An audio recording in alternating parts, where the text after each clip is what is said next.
Good evening, I'm Joe Ginger. Welcome to part 2 of Navy J-50. J-50 was a high-rise on the naval base in Norfolk, Virginia. That's where I slept in 1961. I made this video for my granddaughter, Krista Hornback. Chris was the one who asked me the questions on the video. We made this video around 2015, but decided to share it with everyone now. Be sure and watch J-50 Part 1. Part 1 and Part 2 will be on YouTube under Canton, Illinois, Joe Ginger. Thank you.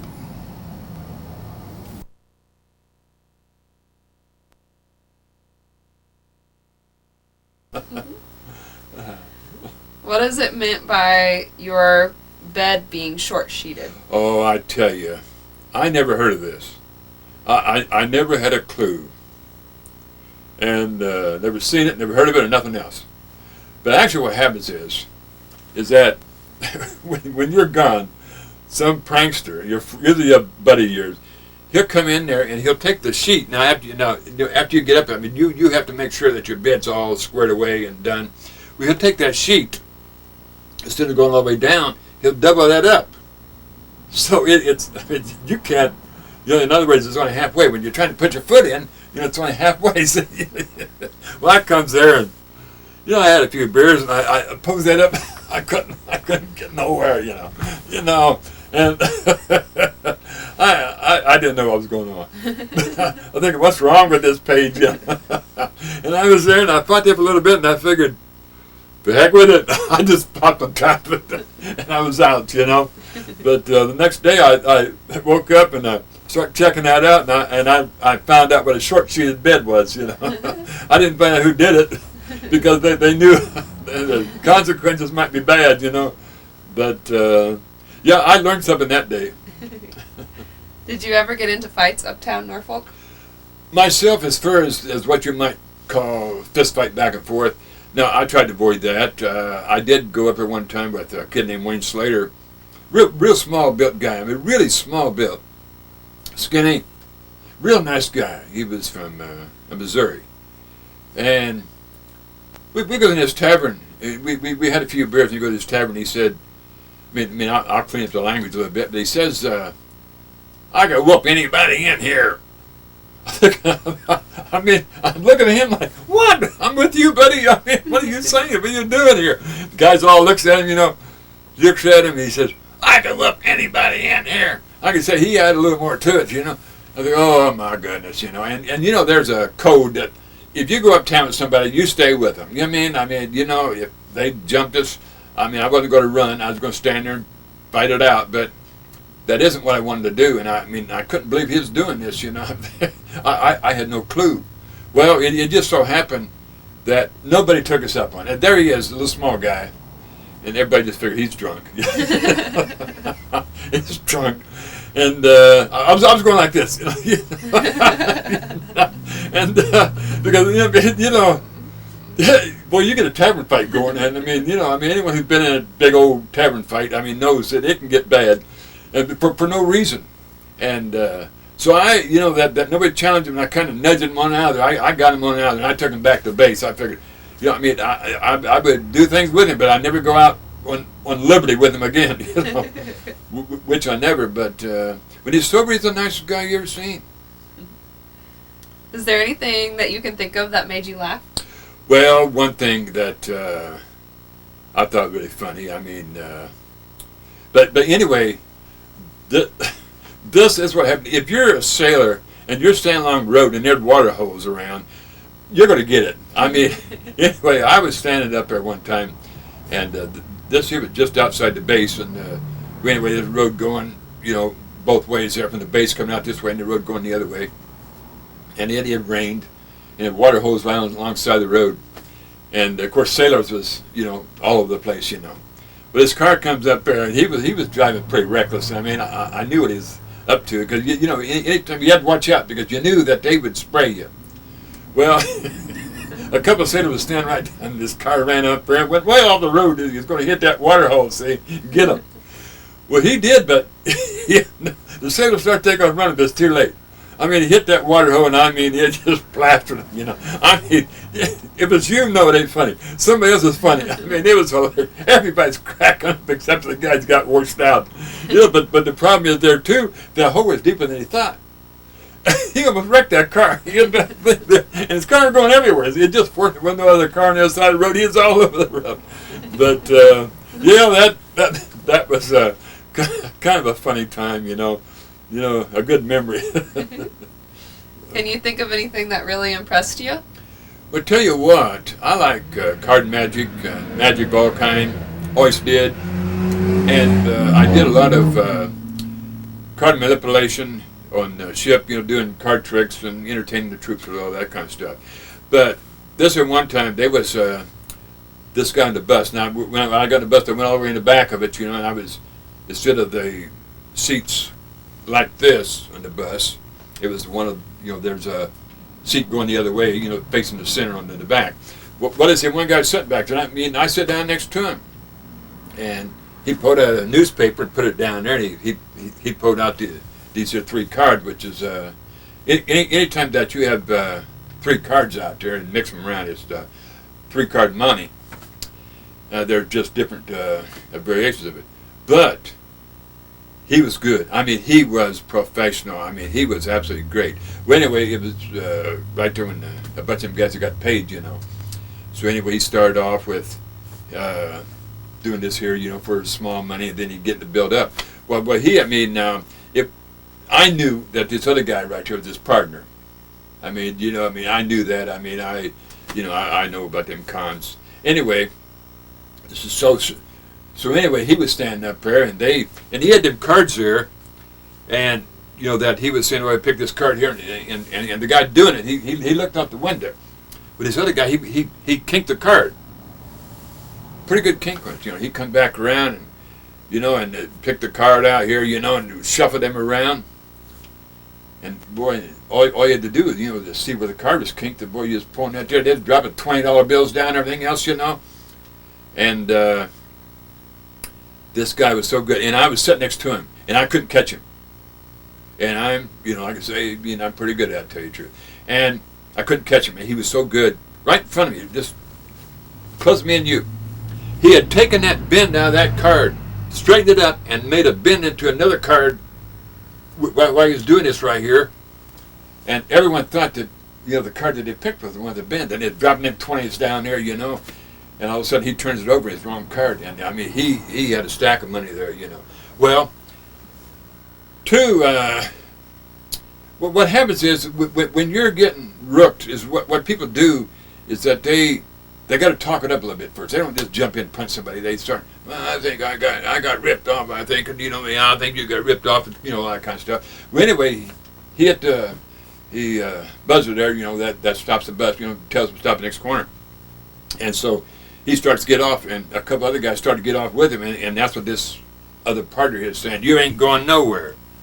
You know, and he was able to keep him on that bus. Well, then, you know, after you go up another block or something, well, then he got off. Well, then, you know that all, I mean, just proof, you know, that it was a con man. But he had got a whole lot of $20 bills, and I mean, I was really impressed with that, like especially, you know, that I like to do card magic, card tricks and stuff like that. I mean, you know, I was really impressed with it.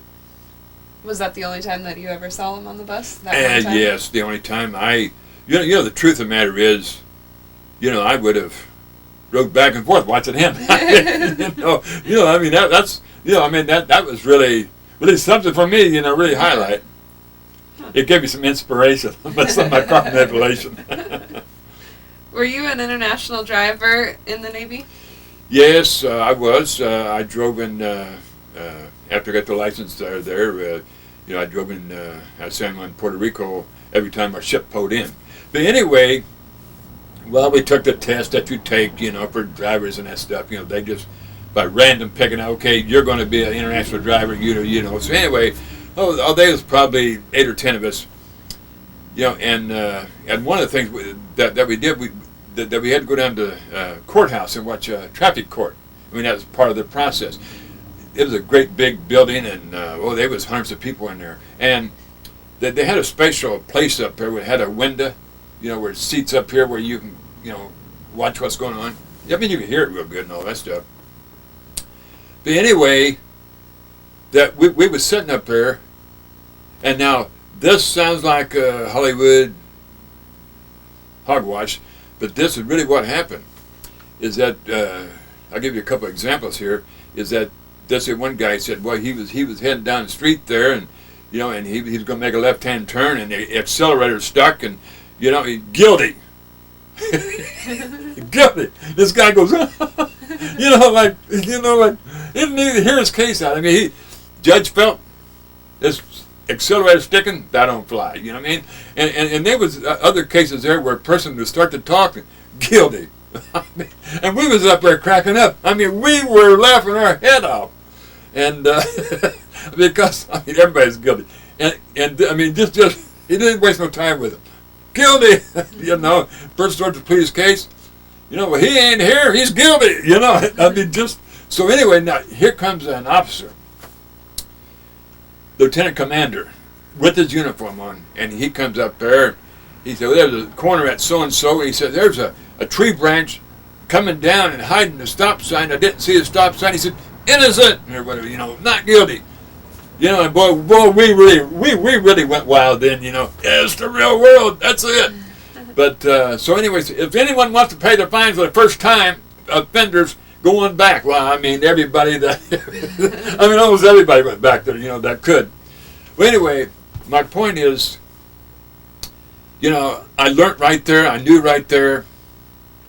If you're accused of anything, just go ahead and say I'm guilty. I mean, if you think that there's going to be any justice or nothing else, just forget it. Really, I mean that's really what I learned right then and there. So overseas, or down in San Juan, I said I knew.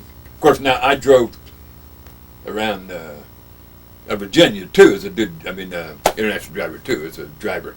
But I just knew if you got a ticket, just put your hand and say I'm guilty. I mean that's really what I learned there. Did you ever get a ticket? No, I never did. No, I'm just fortunate, I guess. Can you tell me what happened at the cafe on base? Oh, I tell you what. Now you ain't gonna believe this.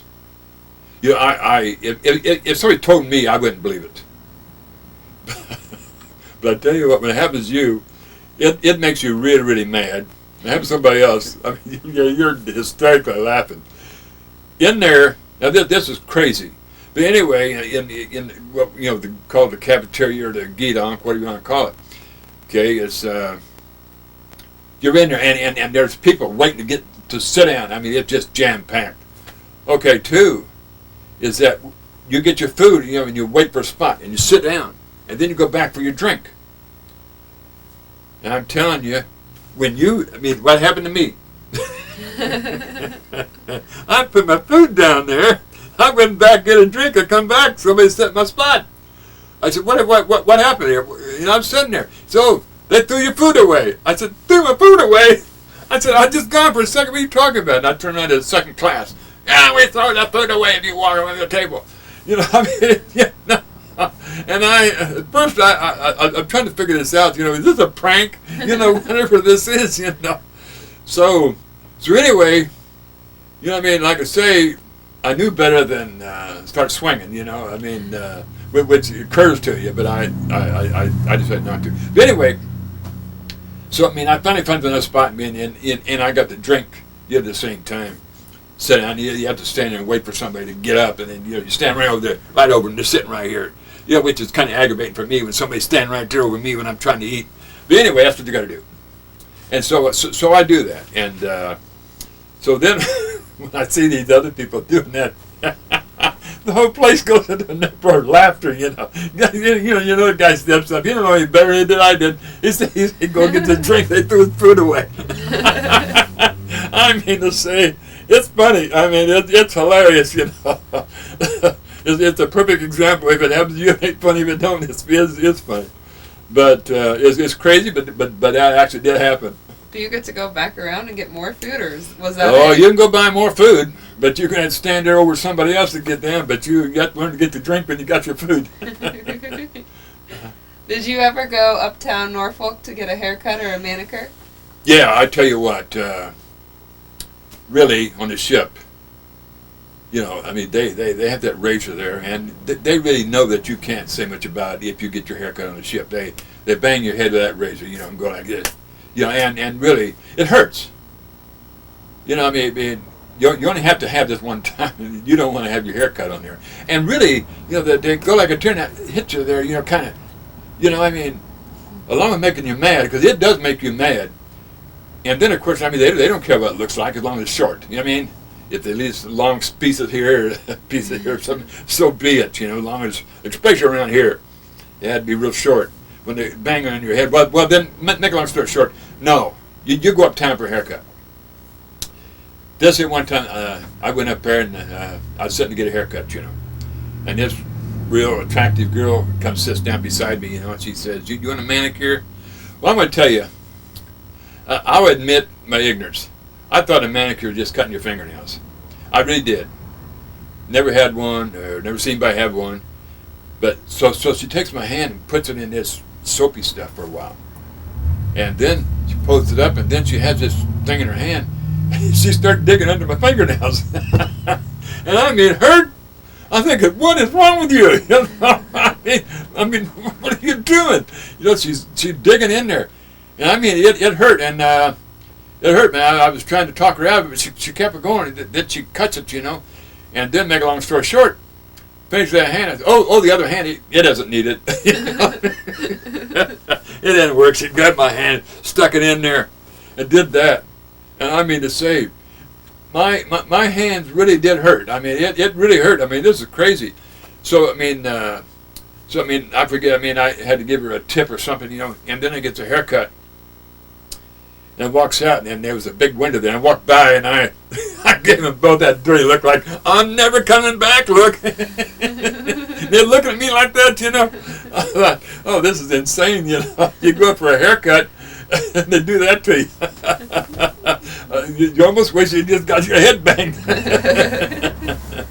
Okay.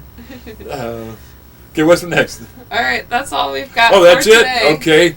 Alrighty. Well, it was fun talking about it, and hope you enjoyed it, and look forward to hearing more. That's it. Okay, so that's the end of this here segment.